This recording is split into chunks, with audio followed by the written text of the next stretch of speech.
Good afternoon, everyone. I hope everyone is doing well and staying healthy during this challenging time with COVID-19. Thank you for joining PHCA for today's webinar, Embrace the Glorious Mess That Is You. I think we all need a little bit of stress management guidance here during this latest challenge that we're all facing in one way or another. I'm Wendy Johnson with the Pennsylvania Healthcare Association. Before we begin, I have a few housekeeping items to cover. PHCA offers monthly webinars to members to receive updates from department staff on regulations, learn from industry experts on current trends and practices, and to gain a better understanding of practical application tools to equip you so that you may continue to provide the highest level of quality care possible. This webinar is being recorded and will be made available on the PHCA website later today. The webinar has been approved for 1 continuing education credit for PHCA members as well as potential members during this COVID-19 crisis. Credits will be uploaded to NAB within the next 2 weeks for those who have provided us with your unique NAB number. I'll be sending a link to a quick survey. Your feedback is important to us and our speaker, so please take a moment to complete the survey. All attendees will be in listen-only mode. However, throughout the presentation, please feel free to submit questions using your questions pane on the right hand of your screen, and our presenter will address them throughout the presentation.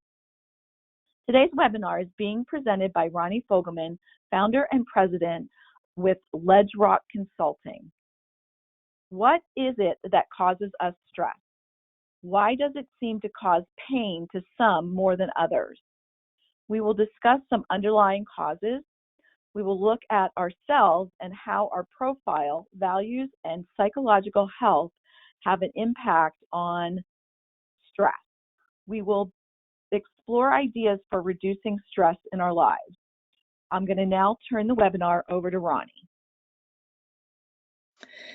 So imagine it's a beautiful June sunny day and you and your whole family are jumping in the car. You're getting ready to take your 15-year-old lanky son off to his very first tennis camp. It's at Penn State, so it's a big deal, and he's very excited about it. His father, who has just returned home from work that morning after working a night shift, has said, I want to drive all the way to State College. From where we lived, that was about 3.5 to 4 hours. So we're driving along, everyone's doing the thing that they normally do. The siblings are in the back seat and they're doing all the laughing and joking and fighting with each other and ticking each other off. And all of a sudden, dead silence. So for a parent, whenever you hear that, you know something's up. And then very quickly, I heard this little screechy little voice say, guys, I forgot my suitcase and my rackets. We were 2 hours into the trip. Stress trigger. These are the types of things that are going to happen all during our lives. There'll be big ones, there'll be temporary ones and small ones, and there'll be explosive ones like that one turned out to be. But there's a lot of little ones too, like when you're placed on hold over and over again, or you have to hit this number to get to there and then that number. Or what about when you get behind the school bus? Of course, on the only day that you're late for work. So these are the types of things that happen to us every day. And my goal today is not to take all of us and create profilers out of us, but to try and give you some tools or tips that will help you when these stressful situations come along. So I thought I'd play this. I don't know how many of you have seen this. This is kind of what we're dealing with today. California, day 12, being quarantined with my loved ones. At first it was okay. It was like a really nice long weekend. And then it's too much togetherness. This entire experience has made me very much aware that I want a man in my life, just not in my house. Hook up my DVD player and my printer, maybe help me flip the mattress now and then get out. Yesterday, the man asked me where we keep the spoons. The spoons, for God's sake, we've been married 31 years. The spoons are kept where they always are kept, in the silverware drawer. Recently, found all of the old cassettes of music that I used to listen to when he was in high school, and thought it would be fun. We just listened to those songs yesterday.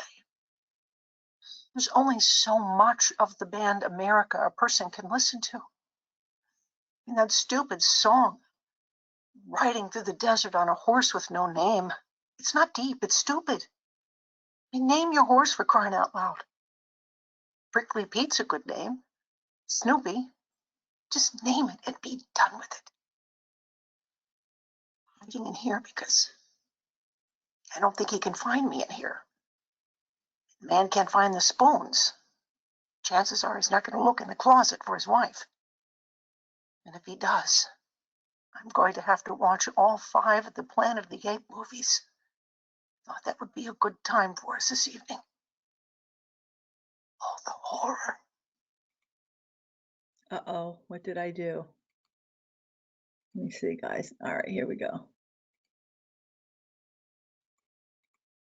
So she's probably exactly what many of us have been facing, whether we're at home constantly with someone we aren't used to being at home with, we have children, we have, just for me, it's been 59 days not leaving the house.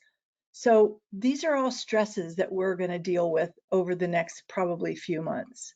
But here's all the other ones as well. Think about some of these things as they come into your life. I mean, sometimes we have very unrealistic expectations that we put on ourselves. We're worried about organizing things, and we're worried about our weight, and we're worried about maybe we've got a midlife crisis coming up, a 50th birthday or something. Did we make mistakes?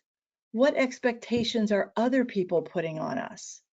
All of these kinds of things keep coming. Our relationships and the economy we're worried about, and goals that people are setting for us. All of these things, your children, social media. Am I on it enough? Am I on it not enough? Am I doing it right? Do I know what I'm doing with it? Am I going to be successful at whatever I'm trying to do? These all cause anxiety, sometimes neuroses. I still have my iPhone 6, I think it is, not because I don't want a new phone, but because I don't want to go through the stress of getting that new phone. Maybe some of you are a little worried about some extraterrestrials. What we're all looking for is balance. How do I balance all that I'm being asked to do with all of the stresses that are coming at me and the triggers that I handle every single day? So today, though we're not going to look at making us specialists in stress, we are going to look at some of the important pieces that you work with every day, the pieces that at your work and at your home with your family that you need to deal with. Here's the things we're not going to talk about. We're not going to talk about the things that we've already know what to do. We've heard them over and over again. Limit your coffee. Instead of 6 cups, let's just do 2. Limit the alcohol, maybe 1 glass of wine at night instead of the whole bottle. Limit the sugar. Get rid of the cookies and the cakes and all the things that we really love. A little less social media, and maybe say yes a little less often. Trying to say, I'm not able to do that right now. We all know these things. We also know the things we should be doing more of. Lots of sleep, maybe keep a diary, lots of yoga, meditation, or prayer, maybe some counseling's in order. And we can all be better at time management, especially during what we're doing right now. And the one I love the most that I don't want to talk about is take control. Everyone tells you to take control of your life. Well, easier said than done, folks. But there are 2 things that are in your control. 2 things I wanted to kind of just talk about a little bit before we get into the profiles, because I really do believe that these are 2 things we can all do. These we can handle without special teaching or training or learning. The first is to lower expectations. I think that a lot of us set expectations that we think are fine, but in the end, they cause us stress and they cause us triggers. So let's talk about one of them. We just had Mother's Day. what expectations did you place on Mother's Day? So whether you're a mother or you have a mother or you have a daughter, so it's what do I buy for who? And husbands and men have the same issues. Who do I buy gifts for? Is it my daughter and my mother and my sister and let's say you're the mother. Did you wake up in the morning and say, okay, I have 3 children. All of them are going to wake up first thing this morning and they're going to call me because I'm the mother. I gave them life. They'll think of me first. And what happens with that type of an expectation? The minute the morning starts to wane and it's a little after lunch and you've only heard from one of them, the rest of your day is in turmoil inside you because you're waiting for that third call. And maybe it doesn't come till dinner or right before you go to bed. What if your expectation was, my children love me, they'll call me if they can. And that's it. If you lower those expectations a little bit, you won't be as disappointed. And that's just not with that, but it's with sometimes with work things as well. And we're going to talk a little later about what it is about you, that glorious mess that's you, that causes you to set very high expectations or very low ones. And the second little recommendation that I have is to lighten up a bit. And what I mean by that is just take life a little easier. Like when you go to the grocery store, how many of us walk in the grocery store and go, oh my gosh, all these people, where did they come from? What are they doing here? Well, they're doing what you're doing. They're shopping. But for some reason, that gets us all into a stress trigger where we start worrying about getting through the aisles and making sure that we don't get in a line that's got too many people in it. Traffic. How many of you have pounded on the steering wheel or said, where are all these people going? You're in traffic. You're on Route 30 probably, and that's what's going to cause that. So what if you anticipated it? What if you say, all right, got to get on Route 30 to go from York to Lancaster, and I'm going to do that, and I'm going to know there's going to be traffic, and I'm just going to take it in the stride and lighten just a little bit, even when you get behind the lady that's going 27 in the 40-mile-an-hour zone. So those are just, we're going to talk a little bit more about each of these before we get into those profiles. So here's the lower your expectations. And I really do believe that we would like to throw that ball at someone as opposed to squeezing it. It hasn't done anything really good for me. So the first thing I think we need to know is, what are the stressors in our lives? So I believe that we have a poll. I'm not sure how we're going to handle that. I'm going to let you handle it. The poll is asking you, which of these items do you think causes you the most stress? So the poll is open. And I'm not sure what that means up there other than the organizer is going to close the poll to enable screen sharing.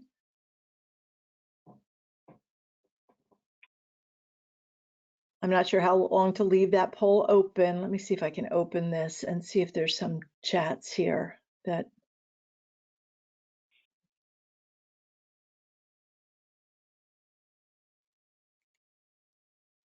All right. All right. It looks like the numbers have changed. So let me finish it up. I'll close it. Okay. Let's see if we can. Whoops.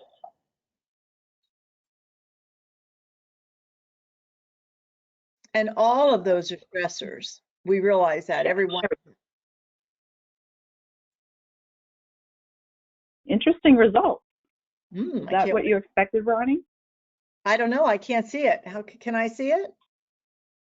Let's see.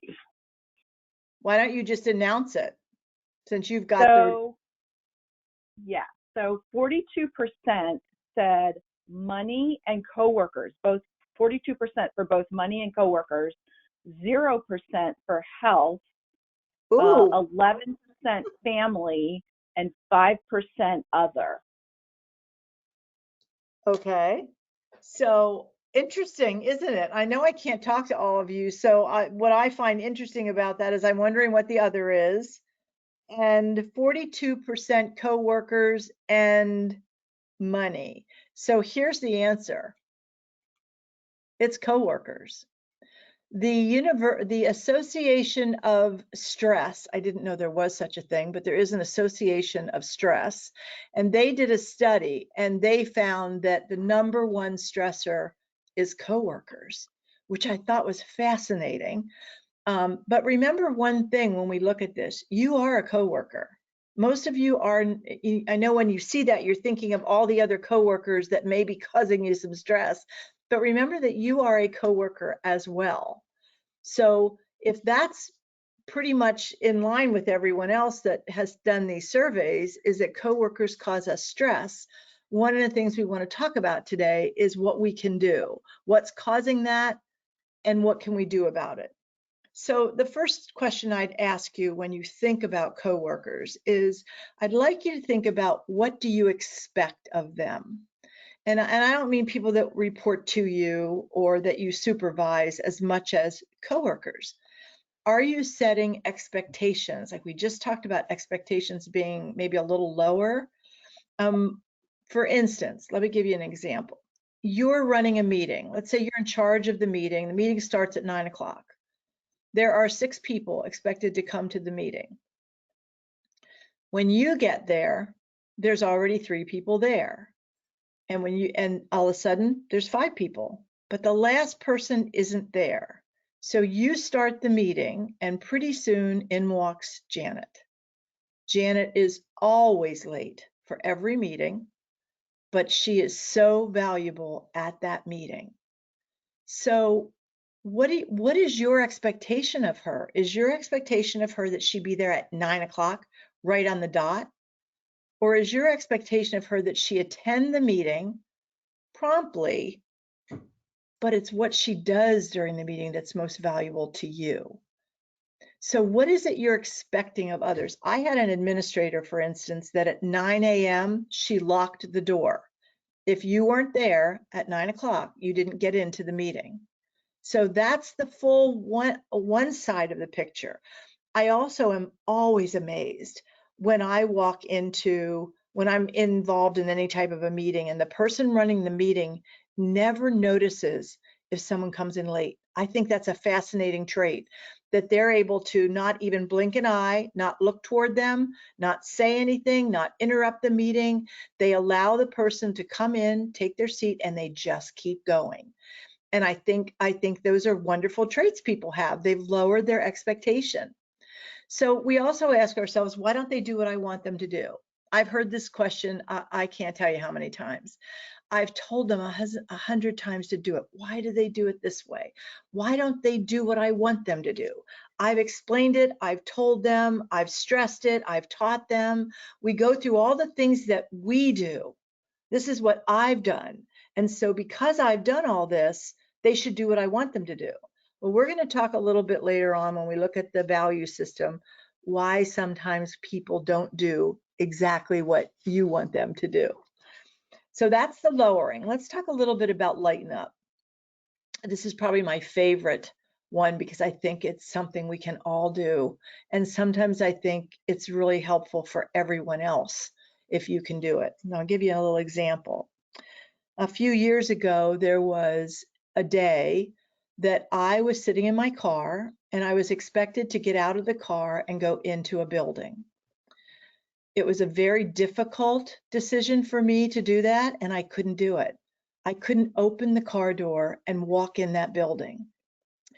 And my wonderful son-in-law, who was driving that day, sitting next to me, I will never forget, he reached over, he put his hand on my hand, and he simply said, breathe, just breathe.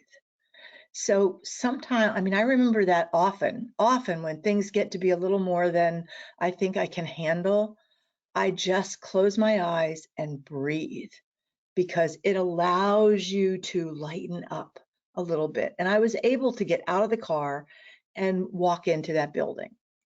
The second thing we can do to lighten up is smile. Have you ever been standing on your porch or out in front of your house and you see a neighbor walk by and you wave and they wave, but they don't smile? And then you see someone, it just happened to me this morning. I was waving at a neighbor that walked by and she had this huge smile on her face when she waved. And it just lifted me up. It's a very lightening thing.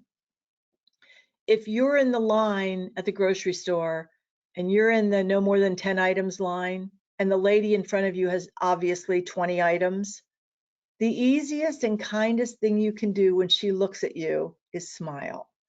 Because you know she knows she has 20 items, but you don't know what's going on. So rather than let that be a stress trigger for you, just smile. It's an easy thing to do and it doesn't cost you anything. Were you aware that we have 60,000 thoughts that go through the human brain every day? 60,000 little tiny thoughts going through our brain. Most of them are negative. Think about that. Think about the thoughts that you're thinking during the day. Oh, well, I got to do that again. Oh, no, here she comes. Oh, what does she want? Oh, no, the phone's ringing. Oh, my. Everything is a very negative thought. So one of the things to think about is to try, when you feel yourself starting to get those negative thoughts through there, just try to make them positive. Enjoy the moment that you're in. Less selfies, less pictures of the meal. Maybe take a picture of, or don't take a picture, enjoy your son finally making that basket that you've been waiting for him to make, or the baby that takes the first step. Not the time to take a picture. Time to really enjoy that moment. So I've heard people called negative Nellies before. And I just want you to just give this some thought. Are you? Do you think you're a negative Nelly? And let me give you another example and see if this sounds a little bit like you. So I've been under this, whatever this sequestered quarantine thing is here. And I got the opportunity to go grocery shopping at 6 in the morning before everybody else got there. But the day before that, my friend called me and said, oh my goodness, don't go to Happy Acre store. And I'm like, why? That's where I was going to go. Oh, it's terrible. It's just awful. You get there, they don't know which way to go. You don't know which door to go in. Then nothing's marked very well. You get inside and there's arrows on the floor and the arrows are confusing and people aren't going up the aisles the way they're supposed to and they're not wearing masks. And I tried to back up to get something I forgot and I couldn't do that. It was a very, very negative experience for her. I went the next morning. It was a fine experience for me. Why? Because I got to laugh at her telling me how negative this was. Yes, there were arrows on the floor, but I could figure them out. And yes, people were coming the wrong way up the aisle. But again, breathe, smile, take everything in your stride just a little bit every once in a while. And you're going to find life's going to be a little bit less stressful for you, which is exactly what we want to happen. And it's less stressful because you're kind of part of the problem sometimes. So now we're going to talk a little bit about why this happens and your interaction with other people and what it is about them and what it is about you that causes some of these situations. So Benjamin Franklin had it right when he said, observe all men, thyself most. Before you can understand other people, you must understand yourself because you react to them because of who you are. It's that mess that we are. So to the right, you see two graphs. You've probably seen this lots of times. These are not new. These are called the profiles. It's a disc profile. They've been around since 400 BC when Socrates came up with the 4 different personalities or profiles. He didn't call them this, but he was the first one to kind of identify that we look at life differently. Depending on which category we fall into, we tend to see life differently and we react to it differently. So these were in place. And then in around 1928, a Harvard psychologist called Dr. Marston is the one who took this and studied it and actually wrote a few books about it that look at how does who we are impact our behavior that impacts others. So that's kind of what we're going to look at a little bit today. So there are 4 of them, and I should have gone over them and I didn't. So let me think about that. So there's the D. Let me see if I can go back here once. I want to show you. All right. So you see over here the natural style. That's what we always use. We don't need to worry today about the adapted style. That's if being at work or at home changes you away from what your natural style is. Not part of our discussion today. Today we want to look at what is a D. What is the D is this bar right here, and that can be anything that the company branded it. There's many companies that use this. If you've taken the Myers-Briggs, if you've been on any dating sites where the DISC is the basis for what they use. A D can be a director, a driver, a doer. They call them all different things. This is your get her done person. The higher the score, the more they're going to get accomplished. This is all about accomplishment. We're going to talk about that in just a minute. The I is influencer.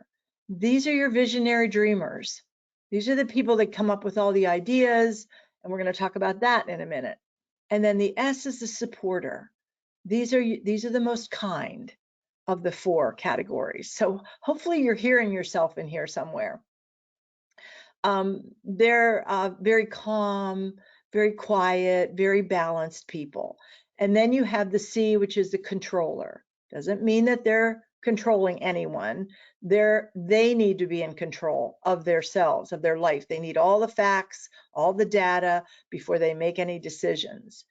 Most people have at least 2 that are above that middle line. So this person would be a controller influencer, maybe a little bit of a supporter here. There are some people that have only 1. My daughter, she's an I. So that's the only one she has above the midline. But most people have 2. So that's what we're going to look at. And as we look at these in this next slide, I want you to think about whether or not where you fall. Don't think about others with this. I really want you to think about you, because we want to understand who we are so we understand how we react to other people. So on the left side of your screen are high energy positions. So a director and an influence are high energy. These people talk fast, they walk fast, they drive fast, they always have somewhere to go. They're always it seems like they're always in a hurry. They have a lot to do. When they ask you what time it is, they want you to tell them exactly what time it is, not how the clock was built. So that's your high energy people. The low energy people over here are the opposite. Not lazy, don't misunderstand. They're lower energy. They like to consider, contemplate. They want things to wash over them. And they do it in a much lower activity level. So right away, you can see when you're looking at your teammates who's high energy and who's low energy. High energy people can't sit still. They're tapping their feet, they're tapping their fingers, they probably have the back of their chair tipped back. They can't sit in one spot very long. Maybe they've got their little tips of their fingers going together like that, like you can't see me, but like that. So they're your high energy people. Low energy people are the ones that are sitting probably not even at the main table. They may be sitting around the room as opposed to choosing to sit at the table. They're quiet. They have their feet placed firmly on the ground. They may have their arms crossed, and they're quiet, and they don't say a lot until they have something to say. And then it's very direct. So we're going to look at each one of these. All right. And I want you to think about whether this is you. The director profile, remember this is the red bar. If this is above 50, when you're way up, the higher the number, the more of this you will see in this personality. Extremely confident. They know they're right. They have an answer for everything. They're direct about it. This is what I want. This is how it should be done. They make very quick decisions. But they also can be viewed as aggressive, very impatient. They interrupt a lot, and they never wait for facts. So the downside of this director is Though I will get things done and I'll get them done quickly, I may not do them right. I may make mistakes. This is me. So I end up at the wrong airport on the wrong day. I'll get there and I know I'm going and I'm ready to go, but I may not have had all my facts quite right. So that's a director. Is that you? So you guys think about that. Now here's the influencer. The influencer is just the life of the party. I mean, they're versatile. Everyone loves them. They talk incessantly. They have an idea a minute. You know, these are the people that they bring life to everything, and they're passionate and excited about things. But they also can be viewed as fluffy because they rarely complete what they start. So the director completes it. The influencer dreams it up, comes up with all of the plans. They will interrupt people and not even realize it. And they also are sometimes viewed as not serious. So we don't want to take them too serious. You know, she has an idea a minute, that kind of a person. So is that you? So those are your two high energy positions. Now we'll talk about the low energy. The supporter is kind, calm, and thoughtful. They want to think about this. They want to hear you. They want it to sink in. They want to be thoughtful. They want to make sure they're right before they make any kind of criticism of you or say they don't like the idea. But while they're doing that, they very often can be viewed as they're not interested, they're a little on the lazy side, or they're a barrier to everything that I want to do. They're a barrier. They're not. They're just considering it, and they're thoughtful and kind. So they're being careful how they say things. So is that you? And then finally, there's the controller, detail oriented. This is they seek clarity. So these two people are sitting in the back of the room and they're waiting for this guy's waiting for the facts. Where's my data? This person's going to ask you for every piece of information. How big are you? This is when I do presentations, I always ask if the CFO is going to be there, because they're usually controllers. And they will not say anything during the entire presentation until the very end. And they will hit me with like 10 questions, and they'll all be detail, numbers, how many, how big are you, who have you worked for before, what they want, all the details. They can be viewed as cold because they will be quietly sitting in the back of the room, and they're going to argue with everybody because they don't have enough facts yet. They can be viewed as distant and even a little bit grumbly. So is that you? So these are the 4 profiles that everyone has. You might be a director supporter. You might be a controller influencer. You can be any mixture of any of them. Usually, I'm just going to say usually, many times, high energy will be these 2, low energy will be these 2. 66% of the population, I'll say that again, 66% of the population are here, the low energy folks. So I use this when I'm training salespeople, saying to them, if you're high energy, most of the people you're calling on are low energy. You need to adjust. They don't have to adjust. You need to adjust. So those are the profiles. Now, the second most important piece to understanding others are values. There are 6 values. Again, these have been in place since 400 BC. These are not up for negotiation. They've been the same word. Well, the words have changed a little bit maybe, but there are 6 areas that people value, and your values are in place from the time you're 13. So if you have children who are 13, you're done. They are who they are now. And their values are in place, unless you have some kind of an event in your life, a tragedy, or you win the lottery or something. It can change your value system. So this is kind of where I wanted to focus a little bit today, on these values. The easiest way for me to talk about each one, here's the 6 of them right down the middle. Each is to show you the high and the low, and give you an example of each of them and how you can see who these people are. So the first is knowledge. If you are a high knowledge value, it means you love to learn. So this person's a 69, relatively high, but not terribly high. If you're up here in the 90s to 100s, you read the backs of cans. This is a highly intellectual person. So in your world, you're going to hear things like studies show, in the past this has happened, policy says, the last article that came out indicated this. Everything that they do is based on knowledge.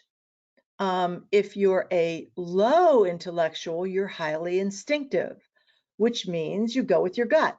So these are the people that never read instructions. They never ask directions. And you're going to hear words like, oh, we tried that. It doesn't work here. I've always done it this way. This is the way it's done. That's an instinctive. Now, Christmas Eve, you're putting together something, probably a toy box or a bike. One of you is intellectual, you're reading all the instructions, from probably reading the Spanish ones too. If you're instinctive, you never pick up the directions. So you start right away to put it all together. This causes stress between the two of you. So think about this in your world at work. If you're telling people that you need more facts and you're talking to someone who's instinctive, they aren't going to get it. They don't understand why you can't go with what I told you always works here. So that's the difference. You're going to listen for these two kinds of people and figure out how to work within them. The next one is utility.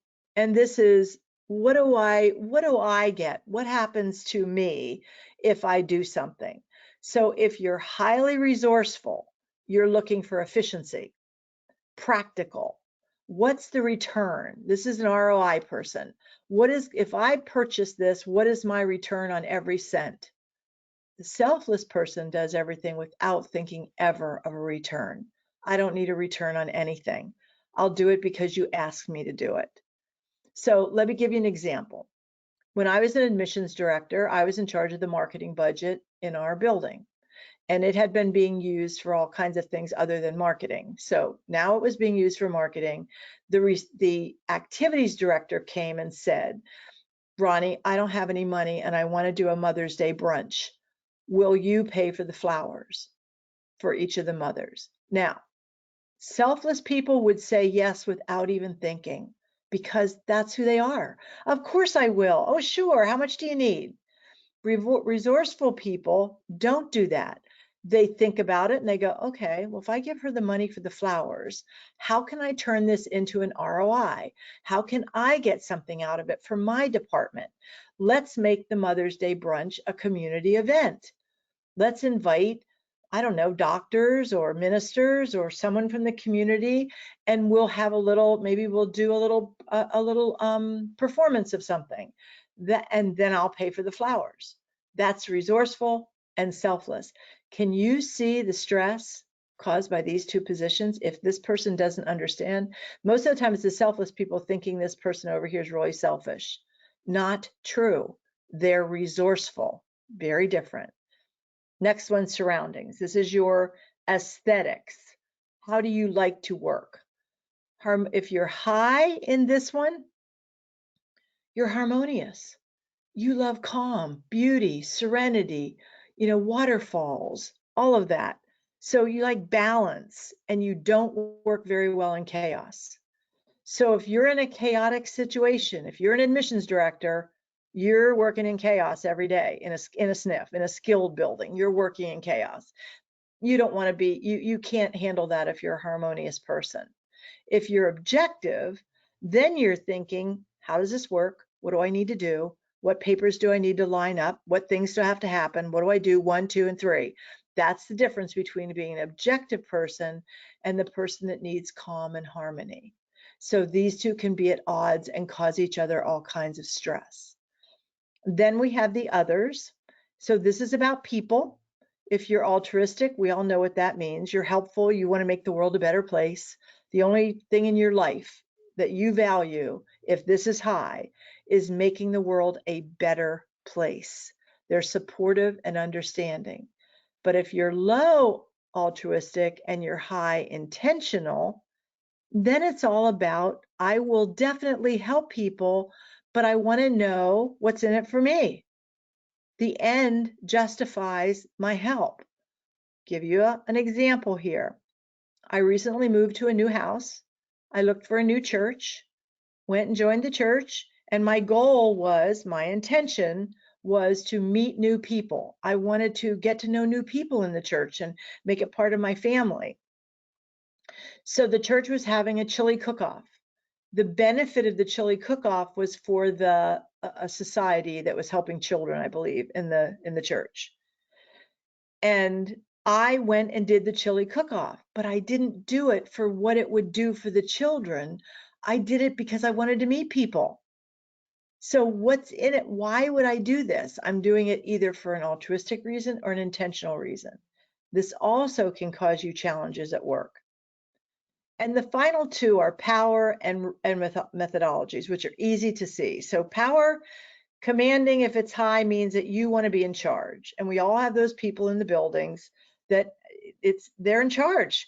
They run the meetings. They don't want to be collaborative. They don't want to have a million meetings. So these are the stress comes in when Miss Commanding says we're having a meeting today. It'll be 5 minutes and we'll be done. And Miss Collaborative's like, wait a minute, I need more than that. I need to have the whole team. I want to sit down and talk about this. That's the difference in those two profiles. And you will not change people. People are who they are. What you need to do is recognize who you are. So if you're commanding and you love to be in charge of meetings, but your boss is collaborative, your boss is going to expect of you that you are part of the team. And that's going to be very difficult for you. But he or she should understand that you need to be in charge and maybe give you a role at the meeting where you get to get up and speak, or you need to give a little bit too and be a part of the team.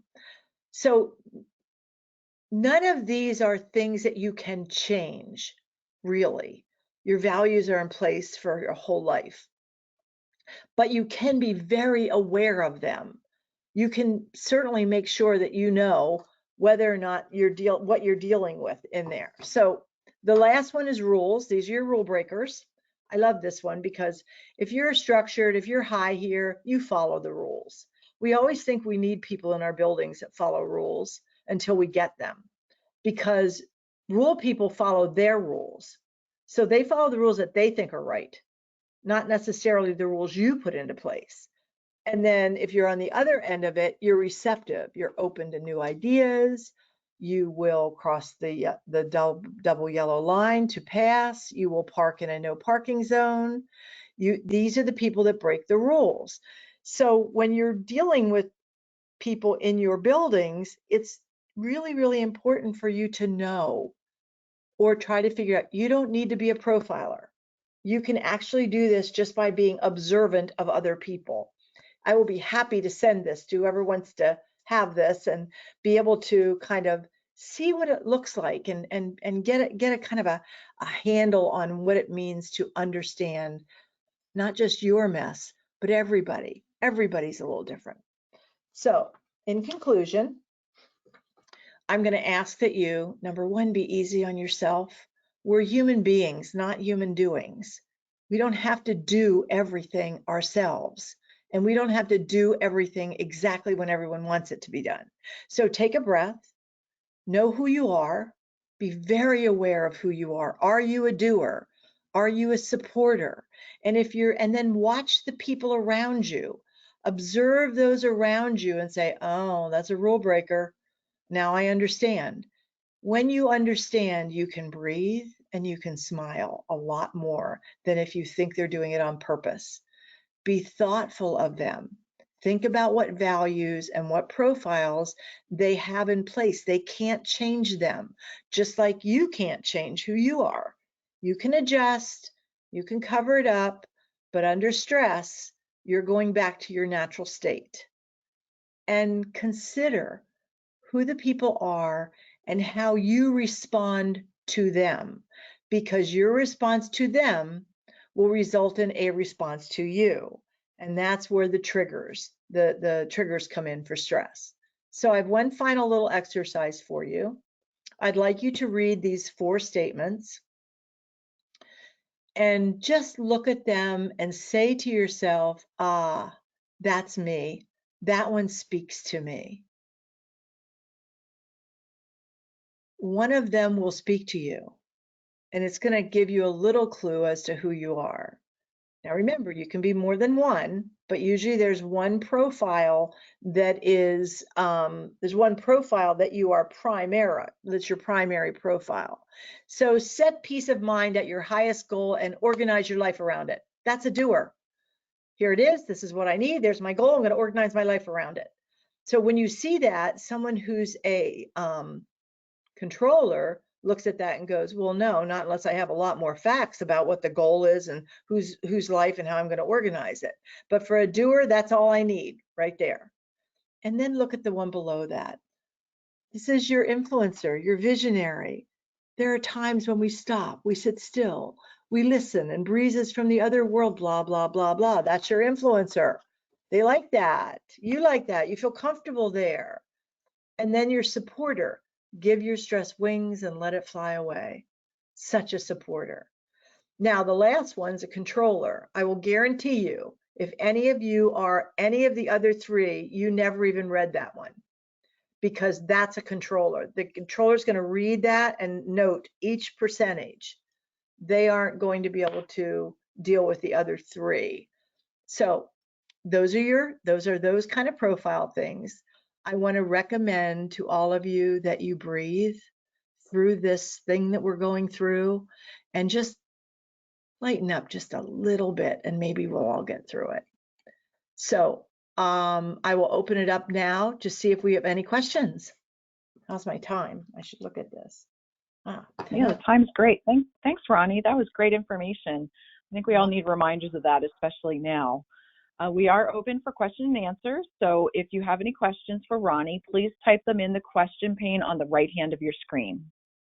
And know that while I have you and while you're thinking about your questions and getting them typed in, know that we here at PHCA are offering more COVID-19 related webinars, so keep an eye out for daily communications on our website. We are adding all the time. We have 2 coming up next week, and more irons in the fire on that. So just keep up, check the website, check the daily communications, and again, know that we have more COVID-related webinars coming up, and there are others that we had planned for this time of year. Just if things had been quote unquote normal, that we're going to punt to later in the year. So we do offer at least 2 webinars per month. So if you need credits, or anybody who needs credits, or just the information, please look for that information on our website.